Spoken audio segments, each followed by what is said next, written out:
الحمد لله نحمده ونستعينه ونستغفره ونؤمن به ونتوكل عليه ونعوذ بالله من شرور أنفسنا ومن سيئات أعمالنا من يهده الله فلا مضل له ومن يضلله فلا هادي له ونشهد أن لا إله إلا الله وحده لا شريك له ونشهد أن سيدنا ومولانا محمدا عبده ورسوله صلى الله عليه وسلم. أما بعد فأعوذ بالله من الشيطان الرجيم. بسم الله الرحمن الرحيم. إنا أنزلناه في ليلة القدر وما أدراك ما ليلة القدر. ليلة القدر خير من 1000 شهر. تنزل الملائكة والروح فيها بإذن ربهم من كل أمر. سلام هي حتى مطلع الفجر.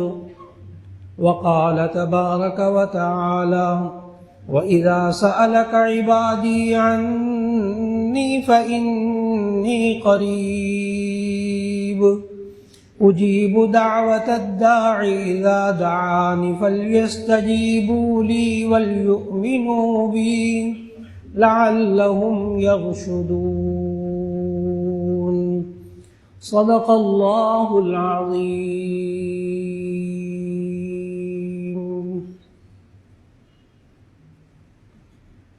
اللہ رب العزت نے ہم سب کو یہ رمضان المبارک کے بابرکت لمحات عطا فرمائے ہیں. 2 عشرے مکمل ہونے کو ہیں اور آج غروب آفتاب کے بعد تیسرا عشرہ شروع ہو جائے گا انشاءاللہ. یہ وہ عشرہ جس میں لیلۃ القدر بھی ہے، وہ عشرہ کہ جس میں معتکفین اعتکاف بھی کرتے ہیں، اور دعاؤں کی قبولیت کے یہ خاص لمحات ہیں. آج کی نشست میں انہی باتوں کو عرض کرنا مقصود ہے.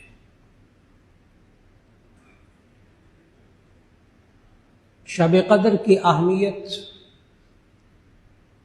یہ رات ہوتی کیا ہے، کب ہوتی ہے، ہم کیسے اس بات کا یقین کر لیں کہ ہمیں شب قدر مل گئی اور ہم نے اس میں عبادت کر لی. اور پھر اس شب قدر کی فضیلت خود جو اللہ نے بتائی وہ بھی سمجھنے کے قابل ہے. اور اس شب قدر میں کیا کرنا چاہیے کہ اللہ رب العزت نے یہ سورۃ القدر نازل فرمائی. پوری سورت اس لیلۃ القدر کے بارے میں. قدر کا لفظی مطلب ہوتا ہے اندازہ کرنا، طے کر دینا، فرض کر دینا. مرتبہ، عزت، یہ سب قدر کے معانی لغت میں لکھے ہوئے ہیں. آپ بھی کہتے ہیں کہ آپ کی میرے دل میں بڑی قدر ہے، بڑا مقام ہے، بڑی عزت ہے. اور کہیں قدر تقدیر کے معنی میں ہوتا ہے. قدر یقدر تقدیرا، ایک بات کو طے کر کے، فیصلہ کر کے، مقرر کر کے، اندازہ کر کے طے کر دینا. حیرت کی بات ہے کہ شب قدر کے اس مفہوم میں اور اس کی حقیقت میں یہ سارے ترجمے شامل ہیں.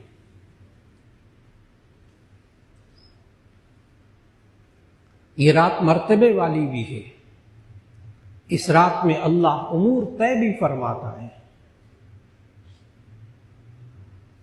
اور اس رات کے اندر اللہ رب العزت بندوں کی دعائیں بھی قبول فرماتا ہے. ان کی توبہ اور استغفار بھی قبول فرماتا ہے۔ خود اللہ نے جو اہمیت بتائی اس شب قدر کی، انا انزلناہ فی لیلۃ القدر، بے شک ہم نے اس قرآن حکیم کو شب قدر میں اتارا۔ بہت سے حضرات جو سیرت طیبہ کا مطالعہ رکھتے ہیں وہ جانتے ہیں کہ قرآن حکیم 23 سال کے عرصے میں آہستہ آہستہ نازل ہوتا رہا۔ علامہ جلال الدین سیوطی رحمہ اللہ نے الاتقان فی علوم القرآن میں تو اس کے دن تک شمار کر کے بتائے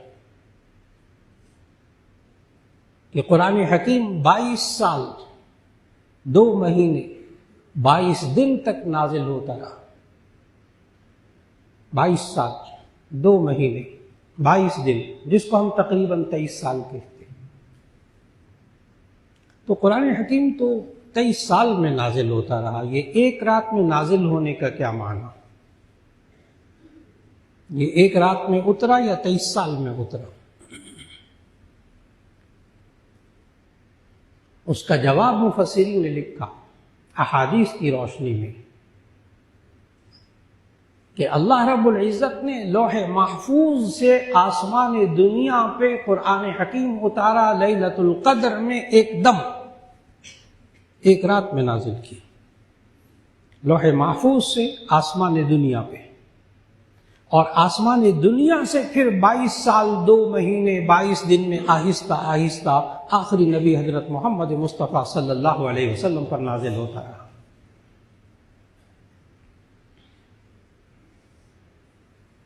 اور قرآن مجید میں مفسرین لکھتے ہیں کہ اللہ نے ان دونوں قرآن حکیم کے نازل ہونے کے لیے الگ الگ لفظ ذکر کیے قرآن مجید میں۔ عربی زبان میں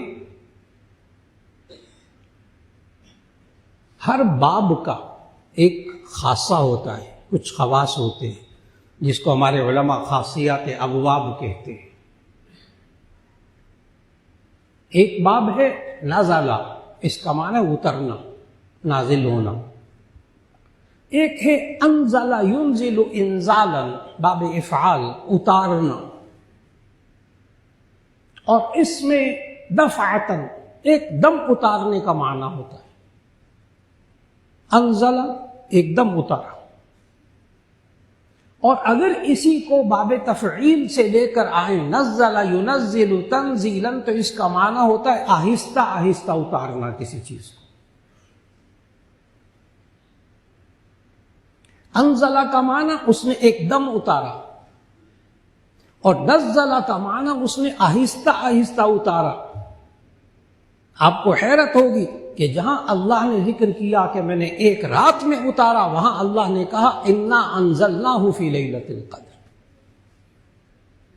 انزلہ کا معنی ایک دم اتارنا، انا انزلناہ فی لیلۃ القدر، ہم نے ایک دم اتارا اس کو لیلۃ القدر میں۔ اور جہاں اللہ نے آہستہ آہستہ قرآن مجید کے نازل ہونے کا ذکر کیا، وہاں باب تفعیل لائے، نزل۔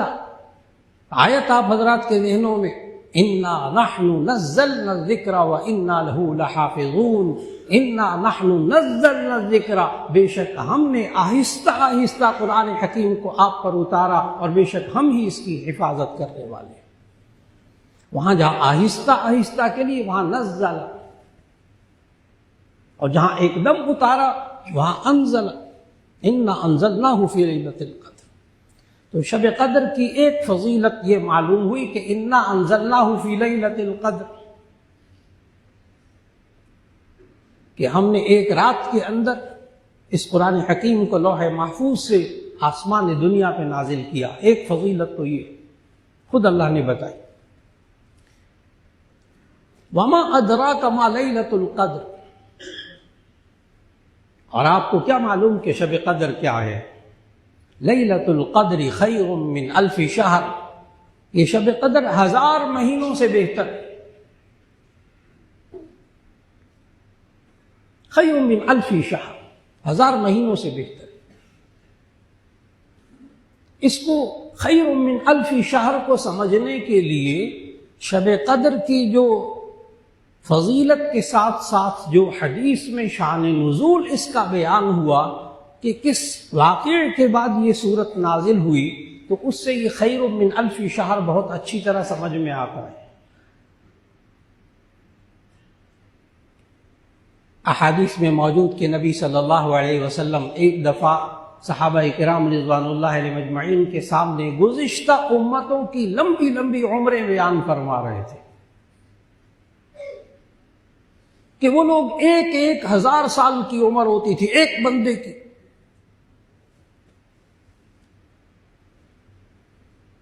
1000 سال وہ جہاد کرتا رہا، وہ عبادت کرتا رہا، تو گزشتہ امتوں کی عمریں 1000 سال۔ پھر اپنی امت کے بارے میں نبی صلی اللہ علیہ وسلم نے فرمایا کہ میری امت کی عمریں چھوٹی چھوٹی ہوں گی۔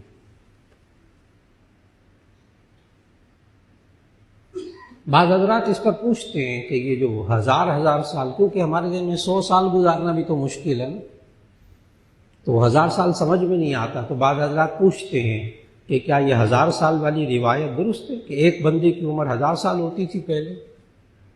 کیا یہ روایات مضبوط روایات ہیں، مستند روایات ہیں؟ تو اس کا جواب یہ ہے کہ ساری روایات ایک طرف، قرآن مجید کی ایک آیت ایک طرف۔ اس سوال کا جواب قرآن مجید کی ایک آیت سے ملتا ہے جہاں اللہ نے نوح علیہ السلام کے بارے میں ذکر کیا، وَلَقَدْ أَرْسَلْنَا نُوحًا إِلَىٰ قَوْمِهِ فَلَبِثَ فِيهِمْ أَلْفَ سَنَةٍ إِلَّا 50 عَامًا۔ وَلَقَدْ أَرْسَلْنَا نُوحًا إِلَىٰ قَوْمِهِ، ہم نے نوح علیہ السلام کو ان کی قوم کی طرف بھیجا، فَلَبِثَ فِيهِمْ أَلْفَ سَنَةٍ، تو وہ اپنی قوم میں 1000 سال رہے، إِلَّا 50 عَامًا، 50 سال کم، تو 950 سال تو ثابت ہو گئے۔ پھر یہاں بھی مفسرین نے کہا کہ یہ 950 سال، فَلَبِثَ فِيهِمْ أَلْفَ سَنَةٍ إِلَّا 50 عَامًا، تو یہ جو 950 سال رہے یہ نبوت کے بعد کی زندگی ہے، اور نبوت سے ملنے پہلے جو زندگی ہے اگر اس کو بھی شمار کر لیا جائے تو ممکن ہے کہ یہ 1000 سال سے بھی بڑھ جائے، لیکن 950 سال تو ثابت ہے قرآن سے، اس لیے باقی روایات کے اوپر توجہ کی ضرورت بھی نہیں ہے۔ تو نوح علیہ السلام نے 950 سال اپنی قوم میں گزارے، تو اتنی لمبی لمبی عمریں ہوتی تھی، اور نبی صلی اللہ علیہ وسلم نے فرمایا کہ میری امت کی عمریں چھوٹی چھوٹی ہوں گی۔ تو ایک بہت سیدھا سا سوال ہے جو آپ کے ذہن میں آ رہا ہے، وہی اس وقت صحابہ کرام کے ذہن میں آ گیا، یا رسول اللہ صلی اللہ علیہ وسلم، اس کا مطلب تو یہ ہوا کہ اگر ہم 100 سال بھی عمر ہو اور ہم دن رات عبادت کرتے رہیں پھر بھی ہم وہ 1000 سال والے کے برابر تو نہیں ہو سکتے۔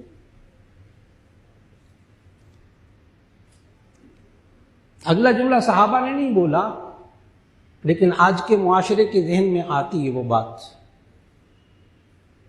کہ وہ پہلے لوگوں کی عمریں 1000 سال، یہاں زیادہ سے زیادہ 100 سال، تو اس میں ہمارا کیا قصور ہے؟ بین السطور ہمارا کیا قصور ہے؟ ہم تو 100 سال بھی عبادت کرتے ہیں، دن رات تو 1000 سال کو نہیں پہنچیں گے۔ اس پر اللہ نے یہ سورۃ القدر نازل فرمائی، لیلۃ القدر خیر من الف شہر، یہ شب قدر 1000 مہینوں سے بہتر ہے۔ اب 1000 مہینوں کو آپ 1000 کو 12 پہ تقسیم کیجیے، اس کے سال بنائیے، تو آپ کو حیرت ہوگی۔ 1000 مہینوں کے سال بنائیں گے تو یہ سال بنیں گے 83 سال 4 مہینے، 83 years and 4 months، 83 سال 4 مہینے۔ ایک رمضان میں ایک شب قدر کو پانے والے کو 83 سال 4 مہینے سے زیادہ کا ثواب ملے گا، اور خیر من الف شہر، بہتر، برابر بھی نہیں، بہتر۔ تو اگر ایک شخص جو شب قدر کو پالے، اور آپ حضرات یہ ذہن میں رکھیے گا، خواتین بھی سن رہی ہیں، مرد بھی سن رہے ہیں، کہ آپ میں سے ہر ایک یقینی طور پر شب قدر کو پا سکتا ہے۔ ابھی اس پر بات ہوگی انشاءاللہ، یقینی طور پر یہ ذہن میں رکھیے۔ تو اگر کوئی شخص لیلۃ القدر کو اس میں عبادت کر کے، ابھی اللہ نے یہ عمریں دی ہوئی ہے اور پھر اس کے بعد اللہ تعالیٰ 20 سال 25 سال 30 سال 50 سال زندگی دے، تو ایسی صورت میں یہ انسان 11 سال اگر مسلسل شب قدر میں عبادت کرتا رہے تو یہ 1000 سال والی عمر والے تو بہت پیچھے رہ جائیں۔ ہر سال 83 سال 4 مہینے، اور 11 سال کے بعد پھر یہ انسان 1000 سال والی عمر سے زیادہ عبادت کا ثواب پا چکا ہوگا۔ اس لیے بڑی اہمیت دیجیے گا اس بات کو۔ اور پھر خیر من الف شہر، 1000 مہینوں سے بہتر، کتنا بہتر وہ اللہ جانتا ہے۔ اللہ قادر ہے کہ ایک شب قدر کی عبادت 1000 سال سے بھی زیادہ اس انسان کو ثواب دے دے، اللہ قادر ہے۔ تو دوسری فضیلت شب قدر کی یہ معلوم ہوئی، ایک تو یہ کہ اس میں قرآن حکیم اللہ نے نازل کیا، نزول قرآن کی رات ہے۔ نمبر 2، اس میں عبادت کرنا یہ 1000 مہینوں سے زیادہ ثواب کا باعث ہے۔ تیسری فضیلت اللہ نے اس صورت میں بتائی شب قدر کی، لیلۃ القدر خیر من الف شہر کے بعد تنزل الملائکۃ والروح فیہا بإذن ربہم من کل امر۔ تنزل الملائکۃ، اس رات میں فرشتے اترتے، والروح، روح القدس یعنی جبرائیل علیہ السلام نازل ہوتے ہیں، بإذن ربہم، اللہ کے حکم سے، اللہ کی اجازت سے، من کل امر، ہر بات کو لے کر نازل ہوتے ہیں۔ اب آپ کے ذہن میں آ رہا ہوگا اس کو لیلۃ القدر کیوں کہتے ہیں، کیونکہ اس بارے میں اللہ کے علم میں سب کچھ موجود، تقدیر میں سب کچھ طے، اور جبرائیل علیہ السلام کو اس مخلوق کے احکام دے کر، ہر حکم دے کر اللہ پھر تفصیلی حکم دے کر نازل کرتا ہے، پھر ایسا ہی ہوتا ہے۔ چنانچہ سورہ دخان کی اس آیت میں فیہا یفرق کل امر حکیم امرا من عندنا، اس سے اکثر مفسرین نے شب قدر مراد لی، فیہا یفرق کل امر حکیم امرا من عندنا، کہ اس رات میں اللہ ہر حکمت پر مبنی کام کو الگ الگ کرتا ہے، کس کو کتنا رزق دینا ہے، کتنی عمر دینی ہے، اس کا انجام کیا ہوگا، اس پر ساری تفصیلات اللہ الگ الگ اس رات کے اندر کرتا ہے۔ اور اس رات کے اندر خوب مانگا جائے، خوب اللہ سے عبادت کی جائے، خوب دعائیں مانگی جائے، خوب توبہ اور استغفار کی جائے۔ تو تیسری فضیلت یہ معلوم ہوئی کہ اس رات میں اللہ فرشتوں کو نازل کرتا ہے، جبرائیل علیہ السلام کو نازل کرتا ہے، ہر حکمت پر مبنی کام کو الگ الگ کر کے اللہ اس رات کے اندر دے دیتا ہے۔ تیسری فضیلت تو یہ معلوم ہوئی۔ اور چوتھی فضیلت یہ معلوم ہوئی کہ سلام ہی حتی مطلع الفجر، کہ یہ سلامتی والی رات ہے، اس میں انسان کے لیے بھی سلامتی، اور ہی حتی مطلع الفجر، یہ صبح صادق کے طلوع ہونے تک رہتی ہے۔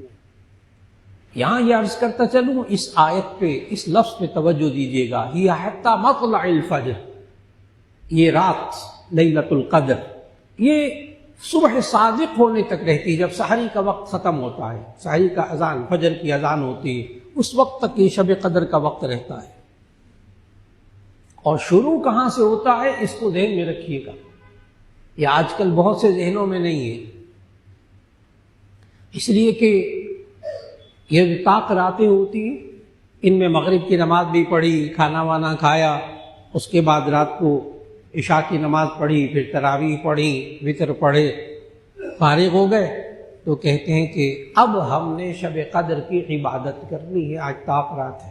لوگ یوں کہتے ہیں، آپس میں کہتے ہیں اب ہم تراویح سے فارغ ہو گئے ہیں اور اب ہم طاق رات ہے، شب قدر کی عبادت کریں گے، یوں کہتے ہیں لوگ۔ عام لوگوں کا ذہن یہی ہے.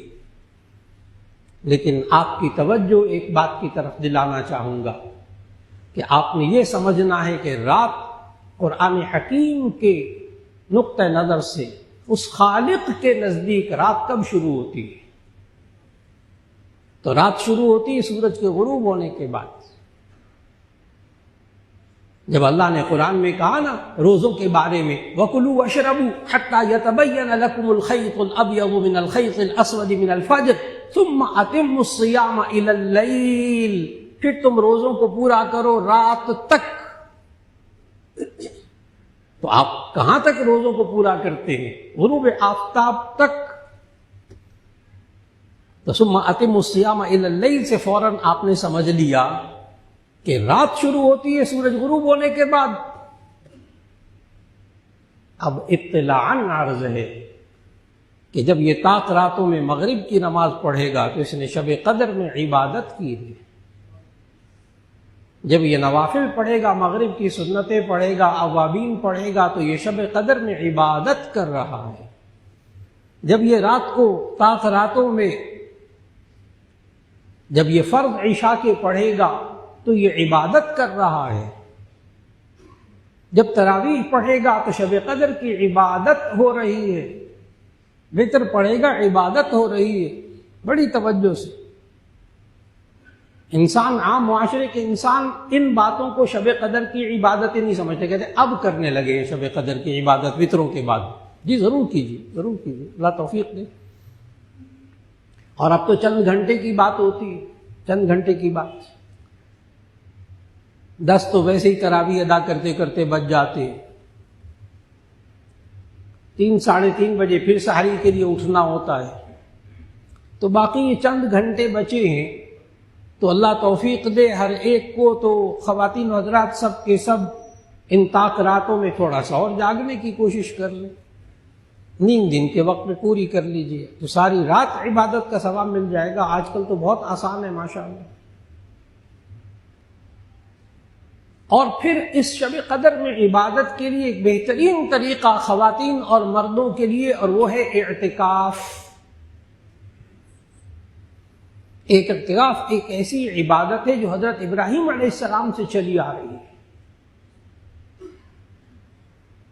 اللہ نے قرآن مجید میں حضرت ابراہیم اور اسماعیل کے بارے میں کہا، جہاں وَعَهِدْنَا إِلَىٰ إِبْرَاهِيمَ وَإِسْمَاعِيلَ أَن طَهِّرَا بَيْتِيَ لِلطَّائِفِينَ وَالْعَاكِفِينَ وَالرُّكَّعِ السُّجُودِ. اس آیت سے معلوم ہوتا ہے کہ اعتکاف حضرت ابراہیم علیہ السلام سے چلا آ رہا ہے.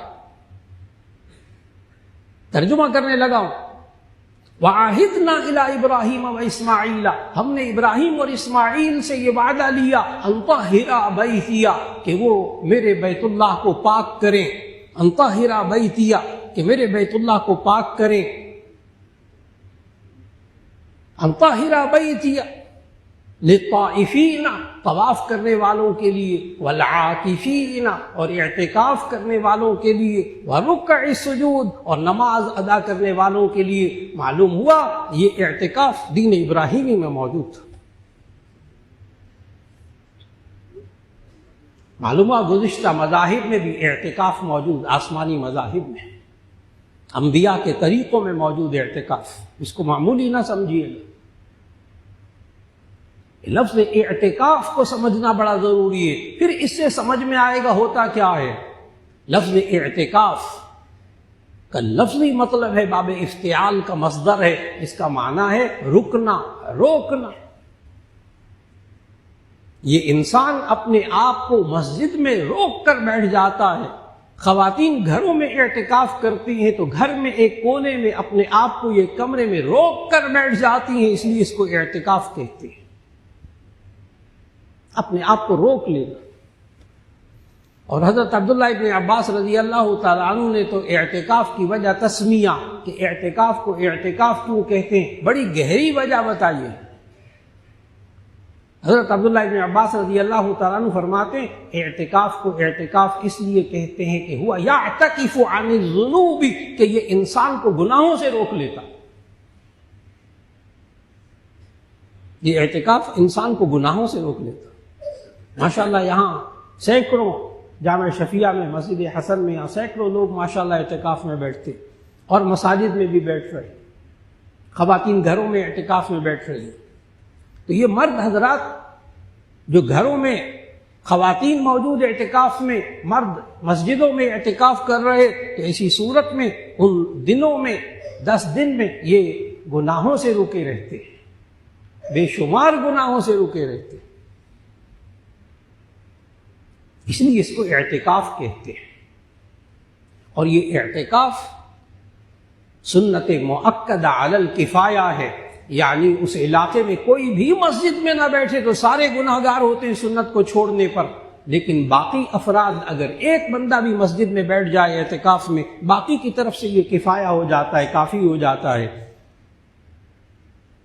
اور ویسے سنت غیر مؤکدہ کر لیں تو ثواب، نہ کریں تو گناہ نہیں۔ اور ثواب کتنا سوچیے گا، جو جو اعتکاف کر رہا ہے اللہ سب کو توفیق دے، اور جتنے یہاں مسجد حسن میں اعتکاف کرنے والے ہیں، خواتین گھروں میں اعتکاف کرنے والی ہیں، سوچے نبی صلی اللہ علیہ وسلم نے اس کا ثواب کیا بتایا۔ فرمایا جو بندہ ایک اعتکاف کرتا ہے تو اللہ اس کے درمیان اور جہنم کے درمیان کئی ہزار خندقوں کا فاصلہ کر دیتا۔ تو معلوم یہ ہوا کہ اعتکاف تو انسان کے لیے بڑی اہمیت کا حامل ہے، لہذا اس شب قدر کو پانے کے لیے اعتکاف بڑی شاندار چیز، کیونکہ یہ بندہ بہرحال مسجد میں رہے گا، خاتون اعتکاف کر رہی گھر میں تو وہ لازماً گھر میں ان راتوں کے اندر عبادت کرے گی۔ یاد رکھ لیجئے گا، معتکف کا سونا بھی عبادت، اس کا رات کو آرام کرنا بھی عبادت، کیونکہ مسجد میں ہے، وہ اعتکاف کی نیت کر کے سویا ہوا ہے، اس کا سونا بھی عبادت، اس کا آرام کرنا بھی عبادت، اس کی نمازیں بھی عبادت، اس کے روزے بھی عبادت۔ ایک تو یہ طریقہ شب قدر کو پانے کا، اور نبی صلی اللہ علیہ وسلم نے ہمیں سمجھایا، بخاری شریف کی حدیث، تحروا لیلۃ القدر فی اواخر العاشر من رمضان، او کما قال علیہ الصلوۃ والسلام، کہ تم شب قدر کو تلاش کرو رمضان المبارک کی آخری طاق راتوں میں۔ طاق راتیں 5 راتیں، 21ویں رات، 23ویں رات، 25ویں رات، 27ویں رات، 29ویں رات، 5 راتیں۔ سچے نبی صلی اللہ علیہ وسلم نے فرمایا کہ ان طاق راتوں میں شب قدر ہوتی ہے، لہذا جو بندہ 5 راتیں عبادت کرتا رہا وہ یقین رکھے کہ اس نے شب قدر پا لی۔ میں نے شروع میں عرض کیا تھا کہ میں ابھی عرض کرتا ہوں کہ ہم کیسے یقین کریں کہ ہم نے شب قدر پا لی ہے۔ شب قدر کی تعین اٹھا دی گئی۔ بعض روایات سے معلوم ہوتا ہے پہلے شب قدر متعین تھی، لیکن پھر اس میں کچھ لوگ اختلاف کرنے لگے تو ایک حدیث میں آتا ہے اللہ نے اس کی تعین اٹھا لی، اسی میں خیر ہوگا۔ لہذا اس تعین کے اٹھنے کی وجہ سے بعض حضرات سوچتے ہیں پتہ نہیں ہمیں شب قدر ملی کہ نہیں ملی۔ جی آپ 5 راتوں میں عبادت کر لیجیے اور پھر یقین کیجیے کہ آپ نے شب قدر میں عبادت کی ہے، آسان طریقہ۔ رہا یہ کہ سعودی عرب میں تو ایک دن پہلے شب قدر ہو جائے گی، اس دن طاق رات، ہمارے وہاں ایک روزہ پہلے ہوا، یہاں ایک روزہ بعد میں ہوا، تو حضرت شب قدر جو فرشتے نازل ہوتے ہیں اور روح القدس نازل ہوتی ہیں وہ سعودی عرب کے مطابق یا پاکستان کے مطابق۔ لوگ الجھتے، اس سوال کو اور مشکل کر دیتا ہوں۔ عین اس وقت جس وقت پاکستان میں یا سعودی عرب میں رات ہوتی ہے اس وقت کینیڈا کے اندر دن ہوتا ہے، تو فرشتے دن میں اتریں گے یا رات میں اتریں گے؟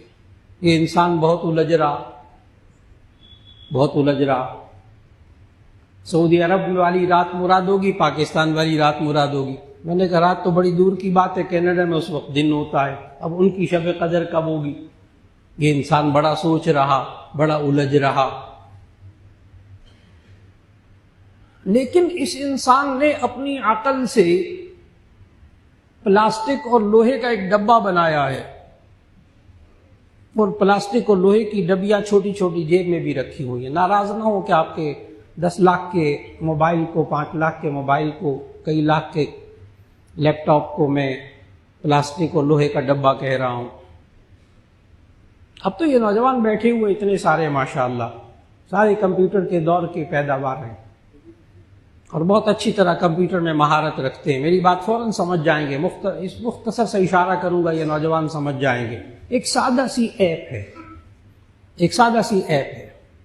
آپ اس ایپ میں کئی ہزار افراد کے نام، تاریخیں، وقت، ملک، سب کچھ لکھ کر ڈال دیں اور ایک پیغام ڈالیں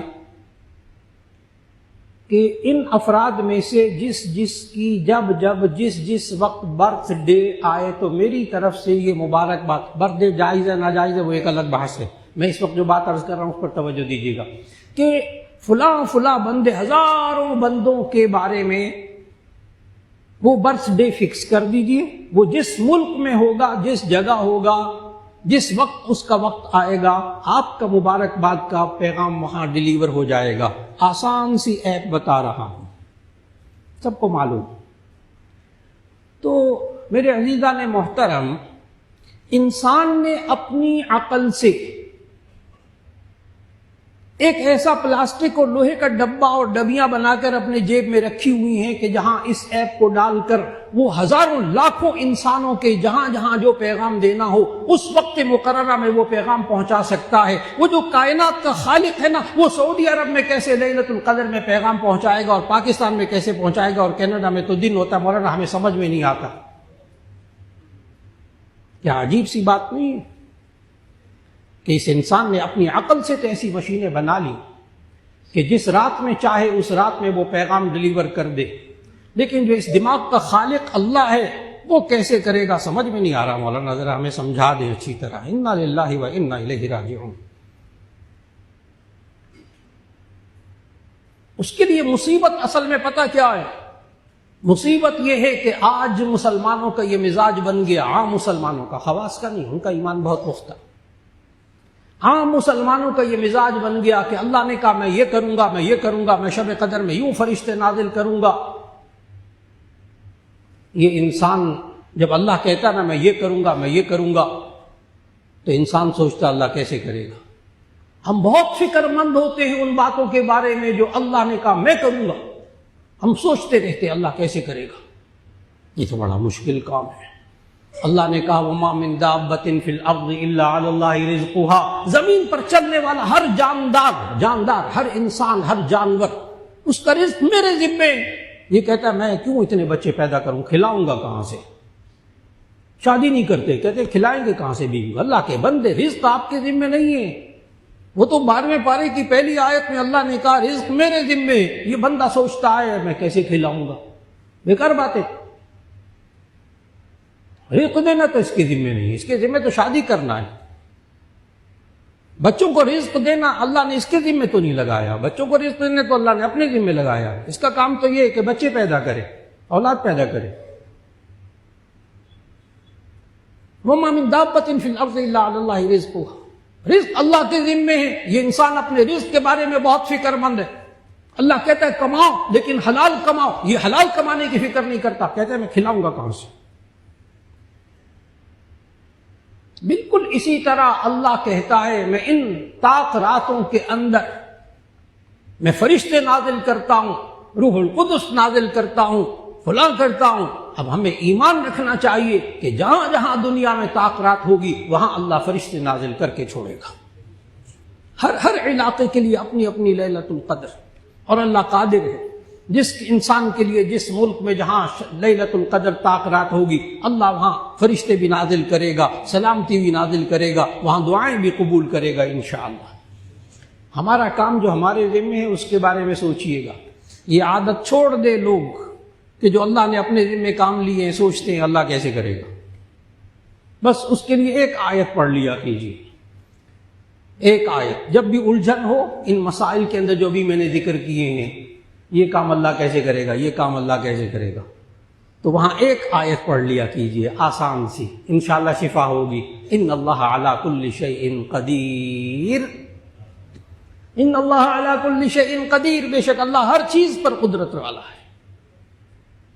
لہذا یہ انسان شب قدر کے اندر دعائیں مانگے، توبہ اور استغفار کرے، یہ دعاؤں کی قبولیت کا وقت ہے۔ اللہ نے جہاں سورہ بقرہ کے اندر 5 آیتوں میں روزے کے احکام بتائے، سورہ بقرہ کی آیت 182 سے لے کر 187 تک اللہ نے روزے کے احکام بتائے۔ اس میں آیت نمبر 186 میں اللہ نے یوں کہا رمضان کے احکام بتاتے ہوئے، وَإِذَا سَأَلَكَ عِبَادِي عَنِّي فَإِنِّي قَرِيبٌ أُجِيبُ دَعْوَةَ الدَّاعِ إِذَا دَعَانِ فَلْيَسْتَجِيبُوا لِي وَلْيُؤْمِنُوا بِي لَعَلَّهُمْ يَرْشُدُونَ۔ اب اس آیت کو سمجھنا ہے۔ رمضان کے احکام بتاتے ہوئے اللہ نے کہا وَإِذَا سَأَلَكَ عِبَادِي عَنِّي فَإِنِّي قَرِيبٌ، جب یہ بندے مجھ سے سوال کرتے ہیں، مجھ سے مانگتے ہیں، فَإِنِّي قَرِيبٌ، میں بہت قریب ہوتا ہوں۔ اور ایک اور آیت میں سمجھایا ہے اللہ کتنا قریب ہوتا ہے، اللہ کتنا قریب ہوتا ہے۔ آیت پڑھنے لگا نحن اقرب الیہ من حبل الورید، ہم اس انسان کی شہرت سے بھی زیادہ اس کے قریب ہوتے ہیں۔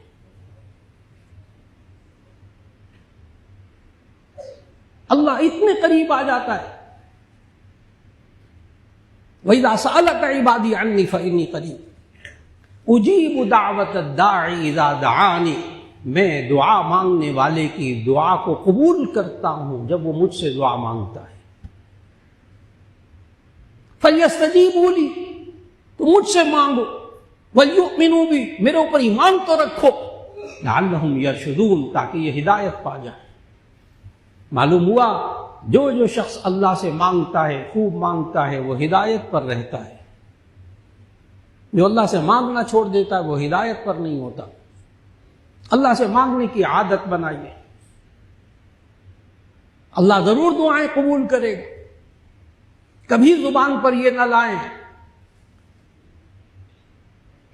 پتہ نہیں اللہ کس کی دعائیں قبول کرتا ہے، ہماری تو قبول کرتا نہیں، ہمیں تو کچھ بھی نہیں دیا۔ عام جملے ہیں لوگوں کی زبانوں پر، اللہ ہماری دعائیں تو نہیں قبول کرتا، ہمارے پاس تو کچھ ہے ہی نہیں، بڑا اللہ سے مانگا، اللہ نے دیا ہی نہیں کچھ۔ یاد رکھ لیجئے گا، جس انسان کے ذہن میں یہ آئے کہ میں نے اللہ سے مانگا اور اللہ نے مجھے نہیں دیا، کبھی شکوہ ذہن میں آ جائے، عین اس وقت یہ سوچنا شروع کر دے، جسے ہمارے بزرگ مراقبہ کہتے ہیں، تھوڑا سا سوچنا شروع کر دے کہ اللہ نے جو بغیر مانگے اس کو نعمتیں دی ہوئی ہیں، یہ اس کو تھوڑا سا شمار کرنا شروع کر دے۔ اللہ کا دعویٰ ہے قرآن میں ان نعمتوں کے بارے میں جو نعمتیں اللہ نے دی ہیں، اور انسان نے زندگی میں کبھی نہیں مانگی، بغیر مانگے اللہ نے دی ہیں۔ ان نعمتوں کے بارے میں اللہ نے قرآن میں دعویٰ کیا، چیلنج کیا، ان تعدوا نعمت اللہ لا تحصوها، اگر تم اللہ کی نعمتوں کو شمار کرنے لگو گے تو شمار نہیں کر سکو گے، تمہاری زندگی ختم ہو جائے گی۔ وہ نعمتیں جو اللہ نے بغیر مانگے دی، یہ انسان کیسے کہہ سکتا ہے مجھے اللہ نے نہیں دیا؟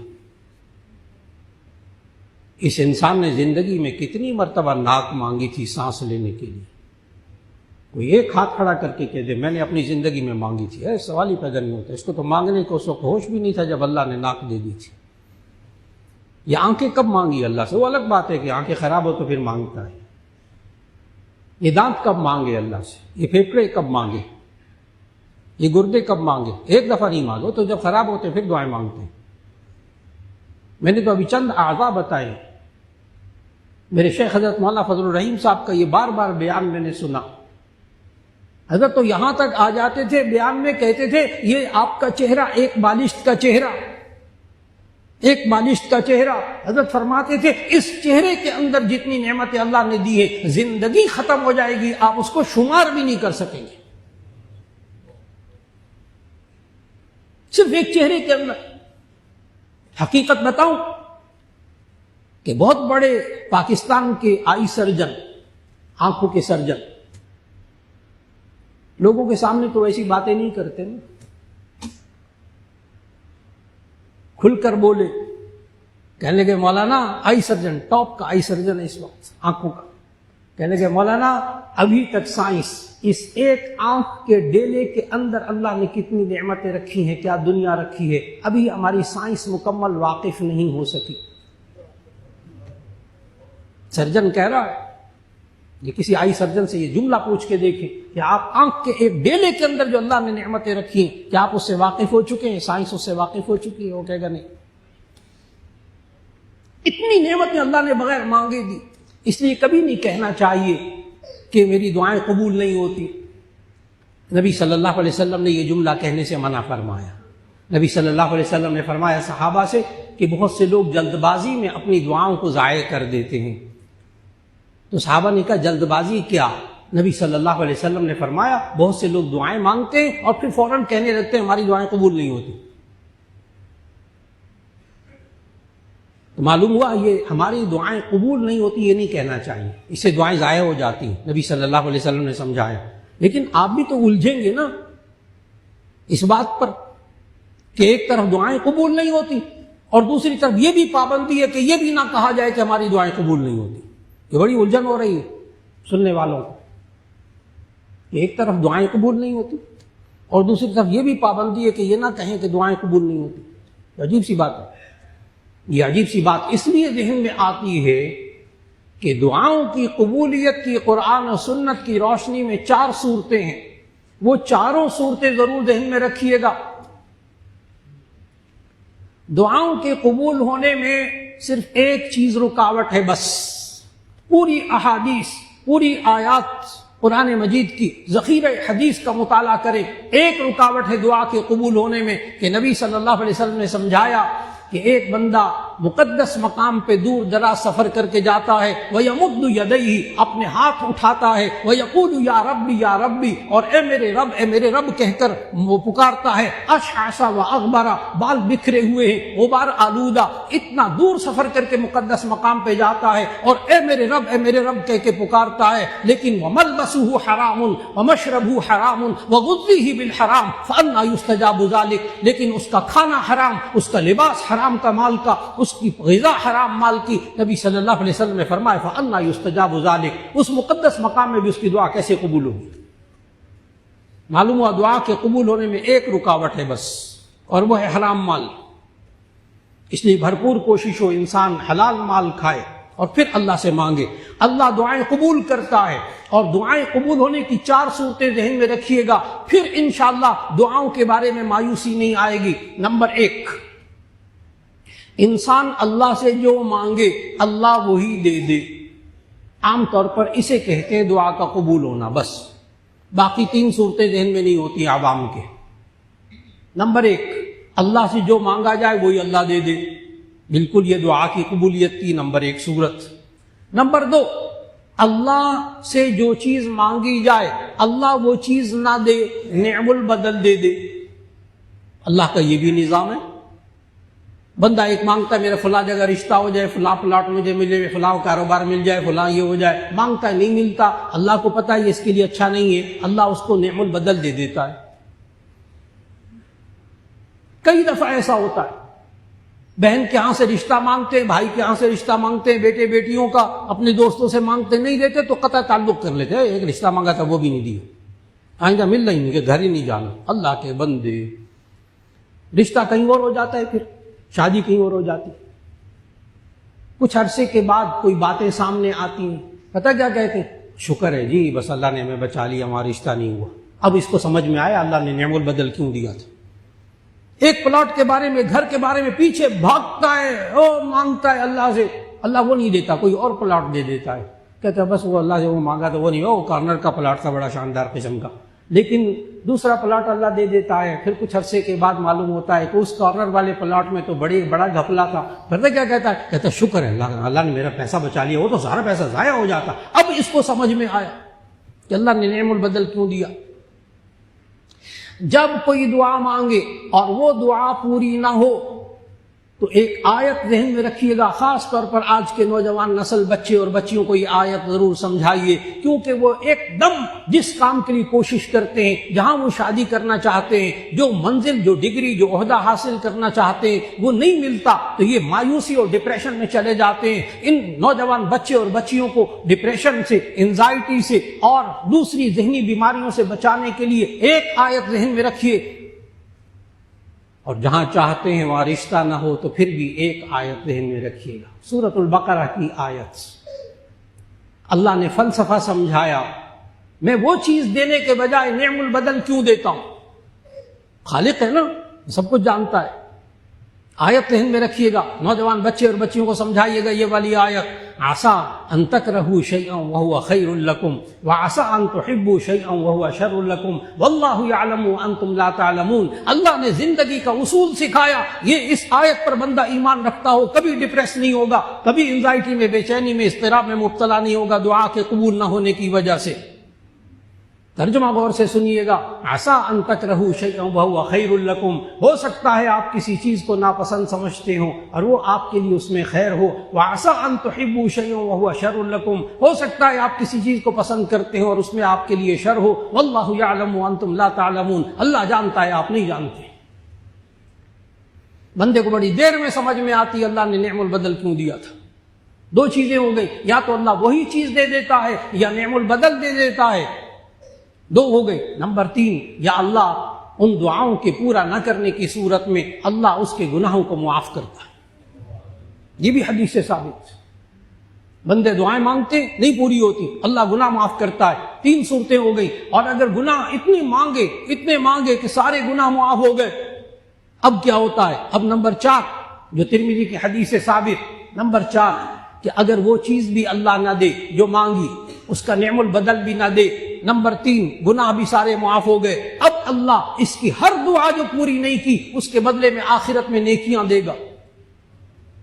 اب جامع ترمذی کی حدیث سنانے لگا ہوں، نبی صلی اللہ علیہ وسلم نے فرمایا کہ بندہ آخرت میں نیکیوں کے ایک ڈھیر کو دیکھے گا اور کہے گا کہ اے اللہ یہ میری نیکیاں نہیں ہیں۔ اس وقت آنکھیں کھل جائیں گی نا بندے کی، یہ میری نیکیاں نہیں ہیں۔ اس وقت اس بندے سے کہا جائے گا اے بندے یہ وہ نیکیاں ہیں جو میں نے دنیا میں تیری دعائیں پوری نہیں کی تھیں، اس کے بدلے میں آج نیکیوں کو دے رہا ہوں۔ اس جامع ترمذی کی حدیث میں الفاظ نقل کیے نبی صلی اللہ علیہ وسلم نے اس بندے کے، کہ بندہ اس وقت نیکیوں کے ڈھیر کو جب دیکھے گا کہ یہ میری وہ دعائیں جو پوری نہیں ہوئی تھی آج مجھے نیکیاں مل رہی ہیں، اس وقت یہ بندہ کہے گا کاش میری دنیا میں کوئی دعا نہ پوری ہوئی ہوتی۔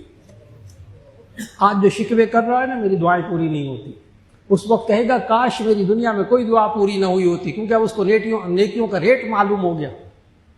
اللہ رب العزت ہم سب کو اب آخری عشرے میں خوب توبہ اور استغفار کی توفیق عطا فرمائے، دعائیں مانگنے کی توفیق عطا فرمائے، اور پھر اس کے ساتھ ساتھ خواتین بھی اعتکاف میں بیٹھے، مرد بھی اعتکاف میں بیٹھے اور اللہ سے خوب مانگے اور شب قدر کو پانے کی کوشش کرے۔ اللہ ہم سب کی دعاؤں کو قبول کر لے۔ الحمدللہ رب العالمین، اللہم صلی علی سیدنا و مولانا محمد وعلی آل سیدنا و مولانا محمد وبارک وسلم۔ یا اللہ ہم سب کے گناہوں کو معاف فرما، ہماری لغزشوں کوتاہیوں کو معاف فرما۔ یا اللہ قرآن و سنت کے مطابق زندگی گزارنے کی توفیق عطا فرما۔ یا اللہ جو لوگ بیمار ہیں سب کو شفا عطا فرما، جو پریشان حال ہیں ان کی پریشانیوں کو دور فرما، جو بے اولاد ہیں ان کو نیک اولاد عطا فرما۔ یا اللہ سب کے روزوں کو قبول فرما، سب کی تراویح کو قبول فرما۔ یا اللہ آنے والی راتوں میں شب قدر میں خوب عبادت کرنے کی توفیق عطا فرما۔ اور یا اللہ ہم سب سے شکر گزار ہیں کہ الحمدللہ جامعہ شفیہ کے طلباء حضرت مولانا فضل الرحیم صاحب دامت برکاتہم، حضرت مولانا ارشد اویس صاحب دامت برکاتہم اور تمام اساتذہ کرام کی توجہات اور محنت سے جامعہ شفیہ کے طلباء کے نتائج وفاق المدارس عربیہ میں بہت بہتر آئے۔ حضرت سب کو مبارکباد اور شکر کے کلمات فرما رہے ہیں۔ یا اللہ ان بزرگوں کی صحت عافیت عطا فرما، ان کو لمبی عمر عطا فرما، اسی طرح دین کی خدمت کی توفیق عطا فرما۔ اور یا اللہ ہم سب کی دعاؤں کو قبول فرما، جس کے بچے اور بچیاں امتحان دے رہے ہیں، دے چکے ہیں، اے اللہ سب کو دنیا اور آخرت کی کامیابیاں نصیب فرما۔ یا اللہ سب کے بچے اور بچیوں کے نصیب اچھے فرما۔ اور یا اللہ ہمیں ان راتوں کے اندر خوب عبادت کرنے کی توفیق عطا فرما اور خوب دعائیں مانگنے کی توفیق عطا فرما۔ وصلی اللہ تعالی علی خیر خلقہ محمد وآلہ واصحابہ اجمعین برحمتک یا ارحم الراحمین۔